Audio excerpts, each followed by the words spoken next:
If melody is the soul of Indian classical music, then rhythm is its heartbeat. That heartbeat is called as Taal. Every clap, every wave, every beat creates a cycle that gives music its structure, its discipline, and its energy. Without Taal, even the most beautiful rag would flow without direction. In this chapter, we will enter the fascinating world of rhythm. We'll explore how tals are structured in Hindustani music with cycles of Teental, Jhaptal, and Rupak, and in Carnatic music with Adi Tal and Rupak.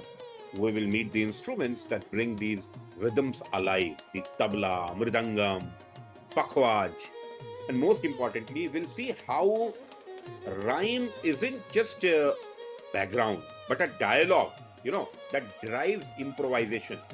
I'm giving some examples of, the Taal Talika or the Taal chart. Example, Teen Tal. It has got 16 matraएं, 4, 4, 4, 4. So it's like dha dhin dhin dha dhin dhin dha tin tin ta dhin dhin dha. The Jhaptal has got 10 matraएं, so 2 plus 3 plus 2 plus 3, dha dhin, dha dhin, dha tin, ta dha dhin. The Rupak Tal has got 7 matraएं, so like 3 plus 2 plus 2. Tin tin ta dha dhin dha dhin. Tin tin na dha dhin dha dhin. The Adi Tal that is used in Carnatic music, so it has got 8 matraएं. 4 plus 2 plus 2. Dha dhin dha dhin, dha dhin, dha dhin. I'm going to tell you about some mathematical genius involved in this Talas. So some Tal are so complex that they feel like solving a puzzle while performing. In Carnatic music, Tal can have 35 possible varieties just by combining different beat lengths and the patterns. In Indian classical concerts, the audience often clap and wave along with the cycle of beats. It's not just passive listening, so everyone becomes a part of that rhythm. So I'll go into more details, and what follows is a little bit more deep dive into this topic. Namaste, Adab, Salam to everyone. This is Anwar Jamal Faiz joining you in your journey into Indian classical music. If melody is the soul of Indian classical music, then rhythm is its heartbeat. In this chapter, we enter the fascinating world of Tala, the rhythmic framework that gives music its shape, energy, and flow. At its simplest, a tala is a cycle of beats, but don't mistake it for just counting 1, 2, 3, 4 like in Western music. In Indian classical music, a tala is a living cycle. It breathes, it moves, it repeats endlessly like the heartbeat of the performance. Musicians align their improvisations, compositions, and emotions within this rhythm, creating both structure and surprise. In North India or Hindustani music, some talas are as iconic as the ragas themselves. Teental, 16 beats divided into 4 equal sections of 4. It's the most widely used and perhaps the easiest to recognize. Ektaal, 12 beats, often used in slow, serious compositions. Rupak, 7 beats, an uneven cycle that creates beautiful, lilting patterns.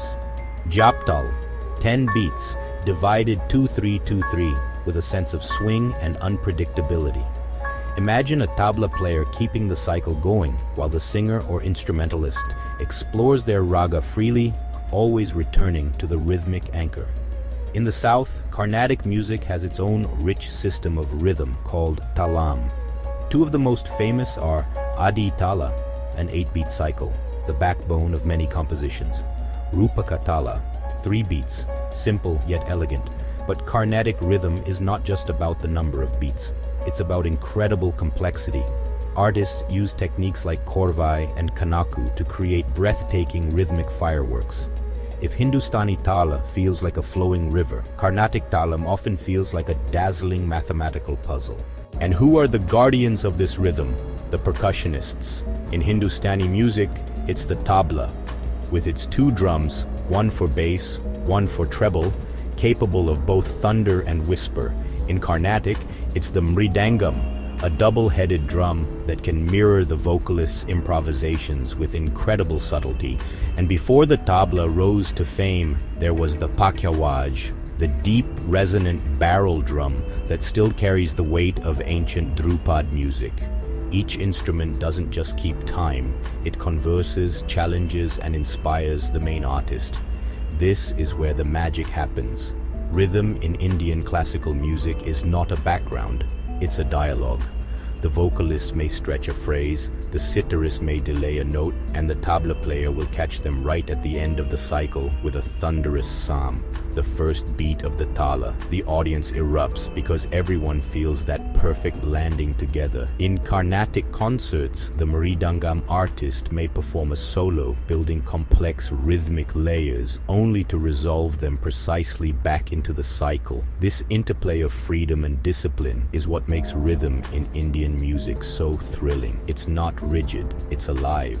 So, when you listen to an Indian classical performance, don't just follow the melody, try to feel the pulse, the tala that carries it. Like the heartbeat, it is constant, but within it, life dances, stretches, surprises, and always returns home. That is why rhythm is not just accompaniment, it is the heartbeat of Indian music. In our next chapter, we'll explore the many forms and styles of Indian classical music, from the grandeur of Drupad to the romance of Thumri and the devotion of bhajans.